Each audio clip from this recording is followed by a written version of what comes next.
se lo quiera llamar. El asunto es que tenemos muy, pero muy baja visibilidad a tener en cuenta todo esto. Estaba anunciado después de la ola polar, bueno, volvimos a la normalidad, por decirlo de alguna manera, tardes muy, pero muy agradables, pero mucha humedad, sobre todo en la región litoral, ¿no? Y eso, por ende, trae aparejado la neblina. Así que, cuidado. Y después vamos a hablar del INTA, que anoche salió un decreto, pero en horas de la madrugada no había cantado el gallo todavía y bueno, ya lanzaron el decreto. Pero eso nos vamos a ocupar con posterioridad porque hoy tenemos una serie de notas.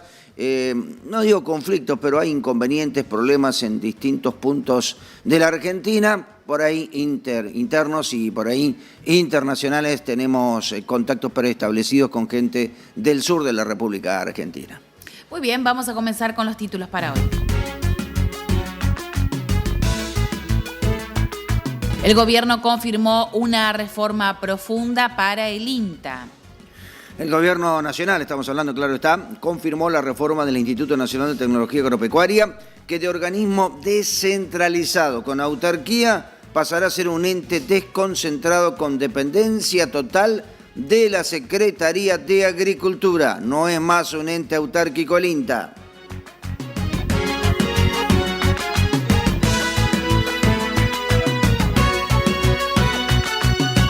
La ganadería bubalina crece en Corrientes con el apoyo del gobierno de provincia. Es cada vez más notorio el crecimiento de la ganadería bubalina, búfalos, en la provincia de Corrientes. De hecho, Corrientes tiene el mayor stock de esa especie a nivel nacional.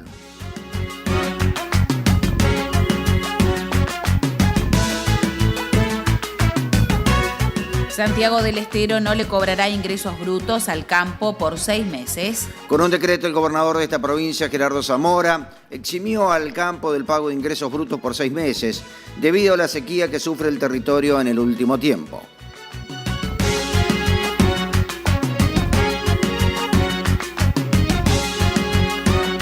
Santa Cruz votó una ley para tener su propia barrera sanitaria y frenar el ingreso de asado. La provincia reaccionó luego de que el SENASA habilitara la entrada de cortes con hueso plano a toda la región patagónica. Vamos a compartir la información y vamos a dar inicio a la misma con la confirmación de lo que veníamos anunciando hace bastante, pero bastante tiempo. El fin de una lenta agonía que sí, que no, pero el final ya estaba escrito hace rato, simplemente la estiraron, nada más. Bien, el gobierno confirmó una reforma profunda para el INTA. El gobierno nacional confirmó la reforma al Instituto Nacional de Tecnología Agropecuaria INTA, que de organismo descentralizado con autarquía pasará a ser un ente desconcentrado con dependencia total de la Secretaría de Agricultura. Además, ratificó, entre otras medidas, la disolución del Instituto Nacional de Semillas, INASE. Estas novedades fueron dadas a conocer por el vocero presidencial Manuel Adorni, en una conferencia en la que también luego participó el ministro de Regulación y Transformación del Estado, Federico Stussenegger. Presentó una lista con distintas desregulaciones realizadas por el Gobierno Nacional en el marco de las facultades delegadas y entre ellas se refirió al INTA y el INASE. Se transformó en un organismo desconcentrado el Instituto Nacional de Tecnología Agropecuaria INTA, cuya planta había crecido un 100% en los últimos 20 años, apuntó. Se disolvió el Instituto Nacional de Agricultura Familiar, Campesina e Indígena, del que hablé también en conferencia, dijo el legislador electo por AMBA, ¿no? Sí, está bien. Por la Ciudad de Buenos Aires, aclaro, donde el 85% del presupuesto se iba en sueldos y tenía 1.000 empleados en total. Además, agregó que se disolvió el INASE, que significa ahorros de unos 1.000 millones anuales. De acuerdo con el borrador del DNU, sus competencias pasarán directamente a la Secretaría de Agricultura, que asumirá el rol de fiscalización y control del Sistema Nacional de Semillas. La Comisión Nacional de Semillas, CONASE, donde participaban miembros del sector, también será disuelta como parte de la reestructuración. En reemplazo, se crearía un comité asesor de semillas de carácter honorario que asistirá técnicamente a la Secretaría. Estará integrado por 10 miembros, 5 del sector público, INTA y Agricultura, y 5 del sector privado, fitomejoradores, productores y usuarios. todos con conocimientos especializados. Los informes de este comité no serán vinculantes y sus miembros tendrán mandatos de 2 años. Se transformó en unidad organizativa el Instituto Nacional de Vitivinicultura, al tiempo que se produce una fuerte desregulación en la industria para darle mayor libertad a los productores, aseveró Adorni, quien continuó diciendo que esta dependerá de la Secretaría de Agricultura y, si bien conservará su nombre para mantener su reconocimiento internacional, dejará de operar como organismo autárquico. La decisión se sustenta en un diagnóstico oficial que describe el Instituto Nacional de Vitivinicultura como una estructura sobredimensionada y alejada de las prioridades actuales en un contexto de contracción sostenida del sector vitivinícola. Y Adorni siguió. Se transformó en unidad organizativa el Instituto Nacional de Tecnología Industrial, conocido como INTI, acotando sus funciones. Este pasará a depender de la Secretaría de Industria y Comercio y mantendrá su nombre. En el gobierno alegan un supuesto crecimiento desmedido del plantel de personal, con una estructura excesivamente fragmentada y con áreas de soporte que absorben una proporción desproporcionada, valga la redundancia, con recursos humanos. La ganadería bubalina, es decir, los búfalos, para pasarlo en limpio, ¿no?, crece en Corrientes con el apoyo del gobierno de dicha provincia. Es cada vez más notorio el crecimiento de la ganadería bubalina en la provincia de Corrientes. De hecho, la provincia tiene el mayor stock de esa especie a nivel nacional.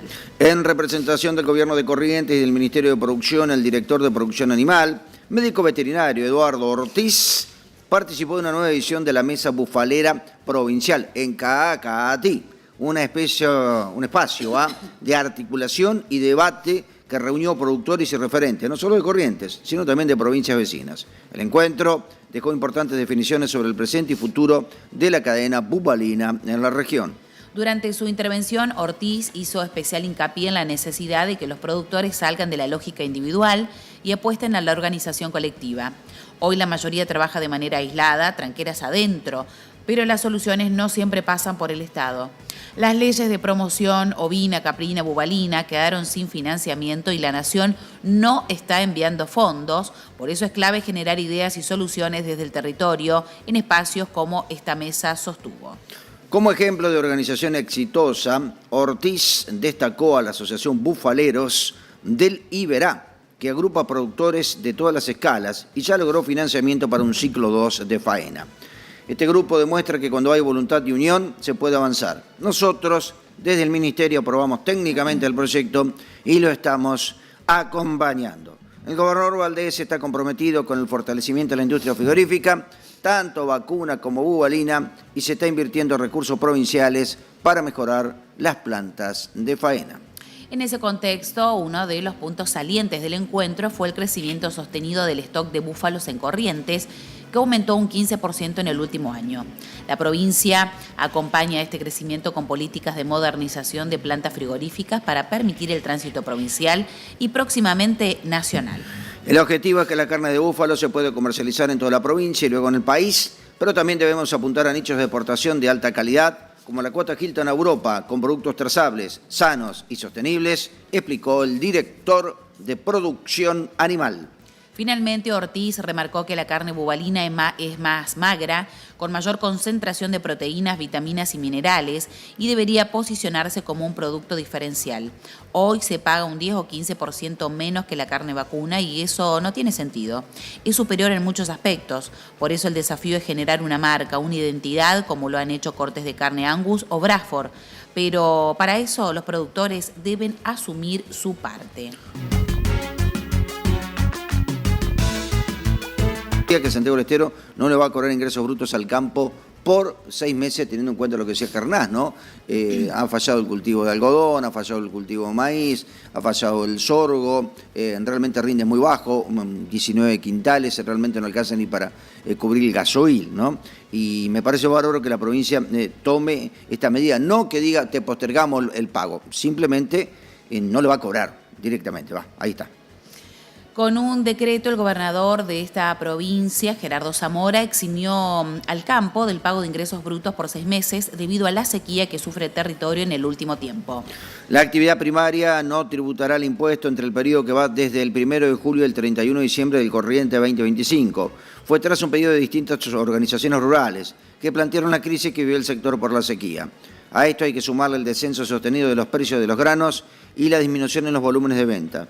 Zamora consideró que las condiciones climáticas extremas que generaron pérdidas significativas en la productividad, como así también la reducción de los ingresos reales que compromete su capacidad contributiva y pone en riesgo la sostenibilidad de numerosas explotaciones rurales.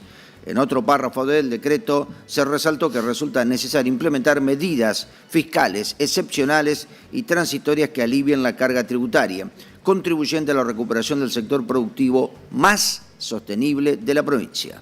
En los considerandos del decreto se remarcó que las condiciones climáticas han generado una pérdida significativa en la productividad, tanto en pequeños como medianos productores, impactando de forma directa en la economía regional y que por esto el Estado debe asumir un rol activo para sostener la economía real en contextos de crisis. Los cultivos alcanzados son trigo, arroz, maíz, alfalfa, soja, entre otros, además de la cría de los ganados vacuno, porcino, ovino, equino, caprino, todos ellos detallados en el anexo 2 o segundo del decreto. Santiago del Estero viene destacándose en el contexto nacional, siendo en la región la que más dólares aporta, con emprendimientos agrícolas y ganaderos que lo ubican en el top 10 del país en cuanto a exportaciones a destinos del mundo como China, Medio Oriente y el Mercosur, por ejemplo, que captaron el 82% de las exportaciones salidas desde Santiago del Estero. El resto fue la Unión Europea, Estados Unidos, México y Canadá. Vamos para Santa Cruz porque votó una ley para tener su propia barrera sanitaria y frenar el ingreso de asado. La provincia reaccionó, no era otra cosa de esperar, ¿no? Luego de que el SENASA habilitara la entrada de cortes con hueso plano a toda la región patagónica. La legislatura santacruceña votó una ley que crea un marco legal para garantizar el control fitosanitario del ingreso de productos agropecuarios a la provincia. Lo hizo en medio de la polémica que mantienen las provincias patagónicas con el gobierno nacional, luego de que oficializara el permiso para que ingresen cortes con hueso plano, como asado, a la Patagonia desde zonas con vacunación contra la fiebre aftosa. La flamante normativa surgió como respuesta directa a las medidas del Poder Ejecutivo que flexibilizan la barrera sanitaria en la Patagonia, vigente hace más de 2 décadas, barrera fitosanitaria. Esta medida ha sido calificada como un retroceso gravísimo en términos sanitarios, productivos y ambientales en los fundamentos de la ley. Los dirigentes rurales de toda la región advirtieron sobre un presunto riesgo sanitario ante la pérdida del estatus diferencial luego que la resolución 460 del SENASA habilitó por primera vez desde 2002 el ingreso controlado de costilla, asado y esternón a la región patagónica siempre que se cumplan estrictas condiciones sanitarias y de trazabilidad. La ley de Santa Cruz, que ahora dependerá de su futura reglamentación, faculta a la autoridad de aplicación a disponer las medidas necesarias para controlar, impedir o restringir el ingreso a la provincia de animales en pie, carne, frutas, hortalizas, productos y subproductos agropecuarios y forestales, así como cualquier otro bien que pueda representar un riesgo fitosanitario si no acreditan condiciones de inocuidad y certificación sanitaria compatibles con los estándares provinciales. Además, se podrán implementar controles preventivos en los puntos de ingreso terrestre, aéreo o marítimo, así como establecer puestos sanitarios permanentes o móviles en coordinación con fuerzas de seguridad o aduaneras. Vamos para el sur, Fabián. Nos vamos para el sur porque la reciente resolución del SENASA que habilita el ingreso de carne bovina desde zonas libres de aftosa con vacunación hacia la Patagonia desató una fuerte polémica entre los productores del sur argentino, tema que venimos hablando sobre la barrera sanitaria y demás. Así que bueno, ya estamos por establecer comunicación con quién, Fabián. Enrique Jamieson. Yo le voy a preguntar, Enrique, ¿qué tal? ¿Cómo estás? Buenos días, Patricia Brochero, Fabián Miró, te saludamos. Estamos en Info Federal por Telemax para todo el país. Buenos días. ¿Qué tal? Buenos días, Fabián. Buenos días, Patricia. Bueno, primero preguntarte, antes, para romper un poquito el hielo, ¿no? ¿Cómo está el clima por aquellos lugares? Estás en Río Gallegos, en la capital de Santa Cruz. Contanos un poquito. Fresco, la verdad que, pero acostumbrados. La verdad que se arranca con -5, -6 y por ahí durante el día afloja un poco, pero bueno, es típico de la época. ¿Viento? Ayer hubo viento, un viento un poco más cálido, produjo algo de deshielo, pero no fuerte, pero bueno, se hace sentir la sensación térmica que te baja 4 o 5 grados. Muy bien. Bien, bueno, Enrique, justamente como decíamos hace tiempo que venimos charlando sobre esto, en un momento era algo que se temía que pase, ¿no? Esto de la barrera sanitaria, bueno, hoy por hoy es una nueva disposición del SENASA. Contanos cómo afecta esto directamente a los productores. Estamos hablando del ingreso de zonas libres de aftosa por vacunación a otra que es libre de aftosa directamente. Así que contanos un poquito cómo influye esto directamente a los productores de allí del sur. Bueno, acá lo que hay que evaluar es el riesgo inminente de la pérdida de mercados. Básicamente esta economía regional, en particular la de Santa Cruz, vive de la exportación de carne ovina con hueso, básicamente al mercado común europeo. Y bueno, todos los saldos que por ahí no van al mercado de Israel, todos los traseros kosher, bueno, todo se va a exportación con hueso y bueno, se ha puesto en riesgo, digamos, ha prevalecido una situación del ingreso de carne con hueso a esta región, perforando de alguna manera la barrera, y eso pone o abre un gran cuestionamiento y bueno, ya hay países como Chile que han decidido suspender las importaciones de cordero argentino hacia Chile. Y bueno, preocupa mucho cuál puede ser la decisión a futuro del mercado común, porque eso agravaría mucho más aún la situación endeble que tiene esta economía regional. Hemos tenido la oportunidad de recorrer esa zona varias veces, ¿no? Digamos el sur, particularmente Río Gallegos, Puerto Santa Cruz, toda esa zona, ¿no? Y sabemos que son lugares, bueno, donde la cría del ganado ovino es muy fuerte, estamos hablando de extensiones también muy grandes, que por ahí aquí donde estamos en la región centro, de 60.000 hectáreas, es ya muchísimo, ¿no? Pero lo único que se puede hacer por ahí es el ovino y también algo de bovino, pero muy poco. Digamos que la producción está prácticamente definida sobre este punto, ¿no? El ovino. Sí, bueno, básicamente te diría que Chubut, Santa Cruz y Tierra del Fuego, su eje es el ovino. En las zonas valles o precordillera hay algo de bovino, pero a baja escala, ¿no? Sí, totalmente, Hereford principalmente. Bueno, pero ¿qué pasa con el productor? Porque otra cosa no puede ser, aparte, bueno, está lleno de guanaco, lo vi la última vez que fui, que era una cosa impresionante, pero ¿qué puede hacer el productor? Porque la carga animal es muy baja, otra opción no tiene. No pensó el gobierno nacional o quién tomó esta determinación. Acá no estoy buscando temas políticos, simplemente la lógica nada más. No tuvo la lógica necesaria como para decir, che, esto va a joder a toda la gente que está en el sur y que hace décadas, muchísimo tiempo que están trabajando en esto y perfeccionándose. Sí, básicamente nosotros no salimos del asombro porque lo que ha faltado es gente con experiencia, con territorialidad, como para tomar este tipo de decisiones. Obviamente nosotros la propuesta que hicimos es encarar un país un poco más normal y tratar de salir de la vacunación al norte o ir corriendo la barrera hacia el norte, cosa que hizo Brasil, cosa que hizo Bolivia, cosa que está empezando a querer hacer Paraguay, Chile ya es libre. Entonces, con el mismo criterio que se optó por el riesgo insignificante de seguir vacunando al norte, se perforó la barrera porque era insignificante. Ahora ese riesgo, con la nueva resolución 460, pone en jaque cualquier auditoría futura del mercado común europeo, porque no creo que la podamos pasar, porque se ha permitido el ingreso de la plancha de asado por un lado y de otras especies como cerdos, chivos, etcétera, que es complejo, ¿no? Y son todas especies transmisoras del virus, en lo cual en cierta manera te unifica el país. De ser así, se nos caerían las exportaciones con hueso. Claro. Enrique, y preguntarte, bueno, esto justamente tiene un impacto directo en lo que son los precios, ¿cuáles son los precios que se manejan? Allá sabemos que los costos por ahí, Fabián, son muchísimo más altos, ¿no? Los costos de producir y demás, y los riesgos en el sur también. Por ejemplo.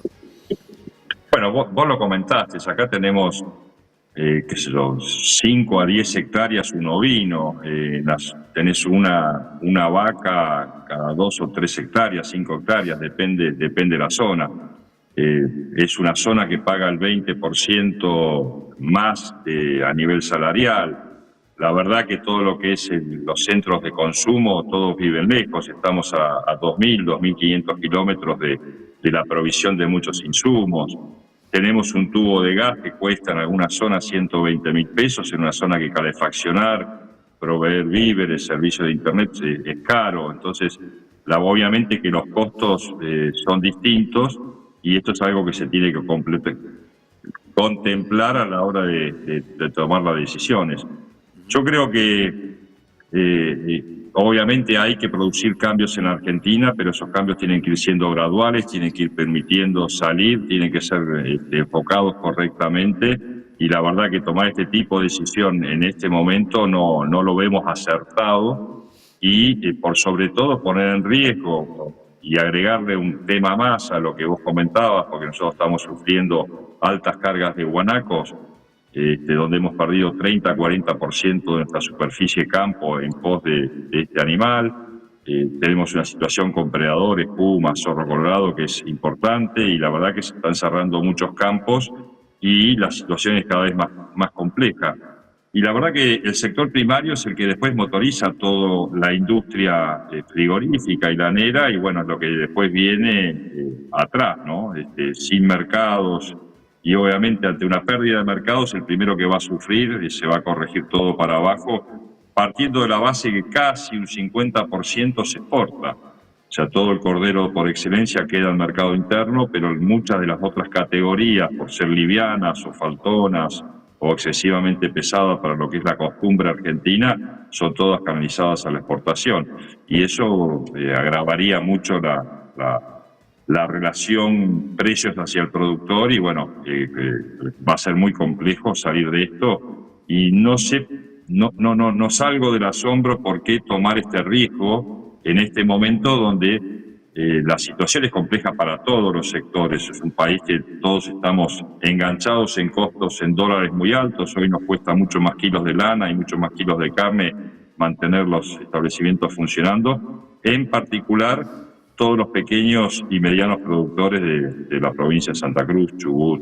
Es una situación muy compleja. ¿Cuáles son los mercados? Algo mencionó de Israel, del mercado común europeo, pero ¿qué países son los que nos estaban comprando, digamos, el famoso cordero patagónico, ¿no? Bueno, básicamente se está yendo mucho a Israel, todo lo que es delanteros se está yendo bastante, y bueno, todo lo que es el trasero de eso, más muchos de los cortes o corderos se está yendo al mercado común europeo. Se está queriendo abrir mercados como Japón, pues siempre hubo un anhelo de llegar con el cordero patagónico a Estados Unidos, y bueno, ir defendiendo y tratando de corregir o tratar de mejorar los mercados más apetecibles, pero bueno, todo este tipo de situaciones lo hace cada vez más complejo, ¿no? Bien, y en lo que tiene que ver con los puestos de trabajo, también corren riesgo mucha gente, ¿no? Que está trabajando como puestero, que tienen que vivir en zonas, no digo inhóspitas, pero sí complejas, ¿no? Cuando nieva no se puede salir, con los fuertes vientos, en fin. Estamos hablando de la estepa patagónica, ¿no? Que tiene sus particularidades.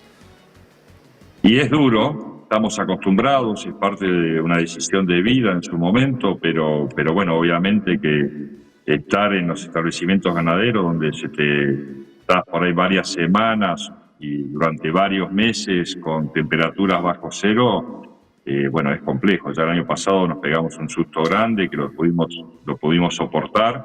Cada tanto pasan estas cosas. Ahora viene un invierno un poco más benévolo, pero no por eso deja de ser frío, donde producir de una forma extensiva a estas temperaturas no es fácil, ¿no? Totalmente. ¿Y cuánto lleva terminar un animal para faena? Bueno, acá sale mucho del cordero que sale en la temporada.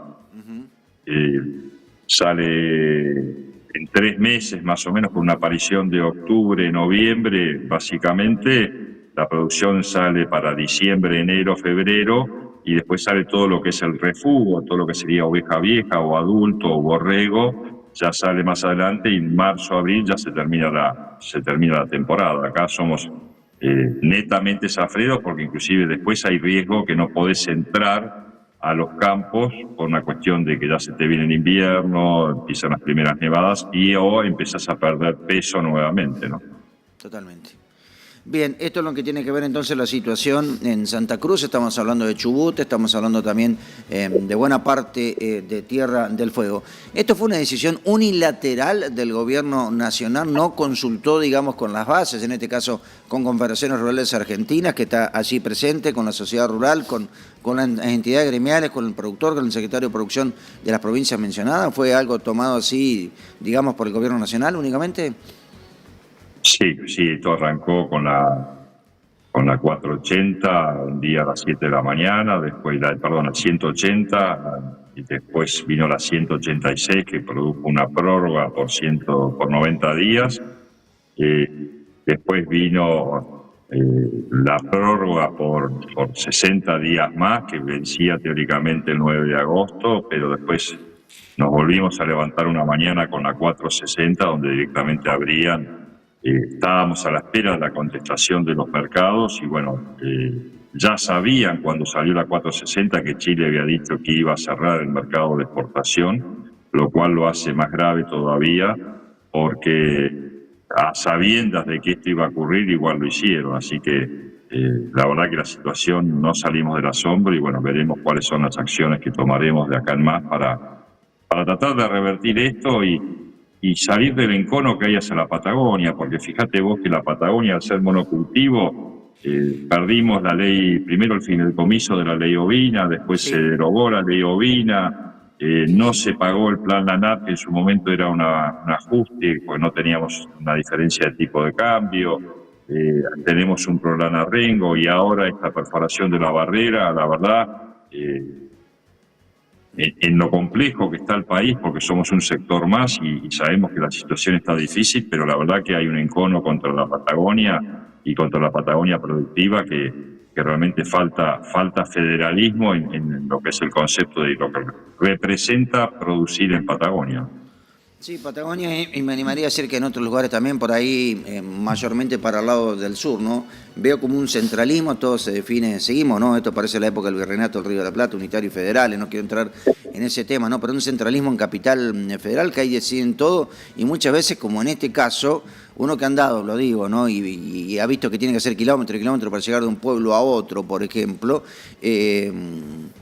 las distancias son enormes y toman decisiones sin conocer la idiosincrasia de la gente, lo que significa todo esto. Imagino que también, usted corríjame por favor, Enrique, si hay frigoríficos, gente, operarios, hay gente que trabaja en forma directa, otra en forma indirecta, que pueden llegar a ser, van a ser, si esto sigue así, perjudicados por esta nueva decisión del gobierno, ¿no? No, por supuesto. Vos sabés que yo soy de opinión que el productor primario acá es la punta del iceberg. Sí.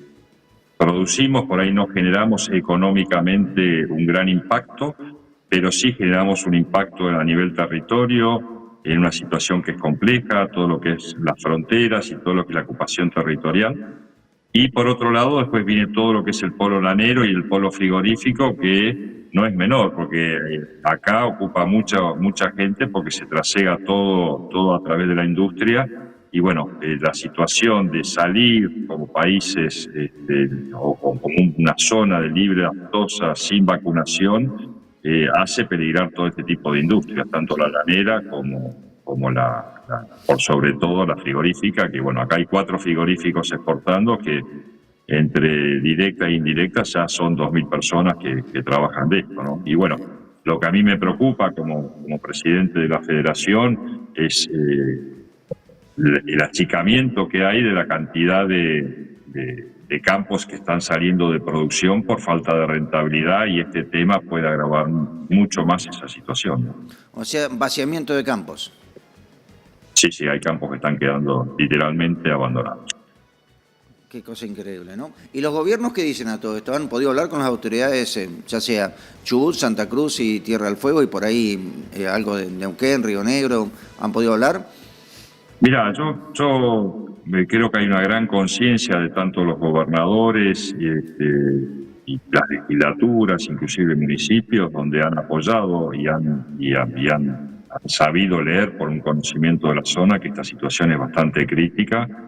La verdad que han llegado al punto por ahí de querer hacer, entrar en una discusión si el asado sí, asado no, y nosotros decimos no es una cuestión del asado sí, el asado no, sino que es una cuestión sanitaria que se está poniendo en riesgo toda una producción. Y en eso ha habido un gran entendimiento donde se ha trabajado las 5 federaciones, los 5 gobiernos provinciales patagónicos en consecuencia. Pero bueno, la lapicera está en Buenos Aires y han tomado otra decisión. Sí, la lapicera, no digo que no tengan que estar en Buenos Aires, pero por lo menos antes de escribir, que bueno, llenen algunos cuadernos para interiorizarse un poquitito de la situación, ¿no? Bueno, Enrique. Muchas gracias, Enrique, por esta comunicación y por hacerte un tiempo. Un placer. Que tengas buen día. No, gracias a ustedes, gracias por informar.